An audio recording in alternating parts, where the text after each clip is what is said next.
నమస్తే, welcome to I news. Tirumala Tirupati దేవస్థానంలో భక్తులకు ప్రసాదంగా ఇచ్చే లడ్డు తయారీకి జంతువుల కొవ్వు వాడారనే వివాదం అనూహ్య మలుపులు తిరుగుతుంది. ఆవు నెయ్యి బదులుగా జంతువుల కొవ్వు వాడారన్న ఆరోపణలపై జరిగిన విచారణ సందర్భంగా అసలు దోషి ఎవరనేది తేలిపోయింది. అంత తేలిగ్గా ఇంత దారుణం ఎలా చేశారనే విషయంపైనే ఇప్పుడు అందరి దృష్టి కేంద్రీకృతమైంది. మొన్నటి వరకు ఏపీని ఏలిన ప్రభుత్వ పెద్దల వైఖరి వల్లే ఈ అపచారం జరిగిందనే ఆరోపణలు వినిపిస్తున్నాయి. మరోవైపు వైసీపీ నేతలు మాత్రం తమ నిజాయితీ నిరూపించుకునేందుకు ప్రమాణాలకు సిద్ధమవుతున్నారు. దీంతో ఇప్పుడు తిరుమల లడ్డు వ్యవహారం ఏపీలో రాజకీయ రంగు పులుముకుంది. తిరుమల తిరుపతి గుడిలో వెంకన్నను సందర్శించుకున్న భక్తులు లడ్డును ప్రసాదంగా తీసుకోవడం ఆనవాయితీ. అక్కడ తినడమే కాకుండా తమతో పాటు లడ్డూలు వెంట తీసుకుని వెళ్లి మరీ పంచిపెడతారు. కేవలం వెంకన్న ప్రసాదం అని కాకుండా రుచిపరంగా కూడా తిరుమల లడ్డుకు మరే లడ్డు సాటి రాదు. అయితే కొన్ని సంవత్సరాలుగా తిరుమల లడ్డు రుచిలో ఏదో లోపం కనిపిస్తున్నది. గతంలో మాదిరిగా నెయ్యి వాసన రావడం లేదని, నాసిరకంగా ఉంటుందనే విమర్శలు కూడా వచ్చాయి. జగన్ నేతృత్వంలోని ప్రభుత్వం తిరుమల ఆలనా పాలన పట్టించుకోవడం లేదని, లడ్డు నాణ్యతను కూడా గాలికి వదిలేశారని గతంలో విపక్షంలో ఉన్న తెలుగుదేశం నాయకులు ఆరోపించారు. తీరా ఇప్పుడు తెలుగుదేశం నాయకత్వంలోని కూటమి ఏపీలో అధికారంలోకి వచ్చింది. వచ్చిన నాటి నుంచి తిరుమల లడ్డు నాణ్యతను పెంచే ప్రయత్నాలు చేస్తున్నది. అసలు తిరుమల లడ్డు రుచి మారడానికి కారణమేంటని అన్వేషించింది.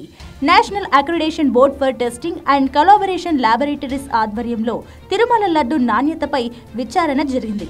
ఆ విచారణలోనే కల్తీ నెయ్యి వాడినట్లు స్పష్టమయ్యింది. తిరుమల లడ్డు తయారీకి రోజుకు 300 నుంచి 500 లీటర్ల నెయ్యి అవసరమవుతుంది. టీటీడీ మార్కెటింగ్ విభాగం ఈ నెయ్యి కొంటుంది. ప్రతి 6 నెలలకోసారి ఈ ప్రొక్యూర్మెంట్ ద్వారా కావలసిన నెయ్యిని కొంటారు. 2021 మార్చి వరకు కర్ణాటక మిల్క్ ఫెడరేషన్ కు చెందిన నందిని బ్రాండ్ నెయ్యి సరఫరా అయ్యేది. ఆ సమయంలో జరిగిన టెండర్లలో L1 గా ఉత్తరప్రదేశ్ కు చెందిన ప్రీమియర్ L1 గా నిలిచింది. L2 గా ఆల్ఫా కంపెనీ నిలిచింది. కిలో నెయ్యి 424 రూపాయలకు సరఫరా చేసేందుకు ఒప్పందమైంది. ఈ ధర తమకు గిట్టుబాటు కాదంటూ కర్ణాటక మిల్క్ ఫెడరేషన్ తప్పుకుంది. అప్పటి నుంచి లడ్డు తయారీలో జంతువుల కొవ్వు వినియోగిస్తున్నారనే ఆరోపణలు మొదలయ్యాయి. L2 గా నిలిచిన ఆల్ఫా సంస్థ విదేశాల నుంచి దిగుమతి చేసుకునే బటర్ ఆయిల్తో లడ్డు తయారు చేసుకుందని విమర్శలు వచ్చాయి. టీటీడీ ఈవోగా ధర్మారెడ్డి వచ్చినప్పటి నుంచి ఈ పరిస్థితి తలెత్తిందని మాజీ టీటీడీ సభ్యుడు వెంకటరమణ సైతం ఆరోపించారు. నిబంధనలు పక్కనబెట్టి మాజీ ఈవో ధర్మారెడ్డి కమిషన్ల కోసం ఇలా చేశారనే ఆరోపణలు కూడా ఉన్నాయి. తీరా విచారణలో కూడా కల్తీ నెయ్యి వాడారని తేలడంతో అందరూ నోరెళ్లబెడుతున్నారు. టీటీడీకి నెయ్యి సరఫరా చేసే కంపెనీ కాసులకు కక్కుర్తిపడి ఈ పని చేసిందని దాదాపు తేలిపోయింది. అయితే లడ్డు నాణ్యతలో తేడా వచ్చినప్పుడే విచారణ జరిపి ఉంటే ఈ అపచారం కొనసాగి ఉండదు కాదని భక్తులు అంటున్నారు. గత ప్రభుత్వం, గత పాలక మండలి నిర్లక్ష్యం వహించడం వల్లే ఆ ఘోరం జరిగిందనే విమర్శలు వెల్లువెత్తుతున్నాయి.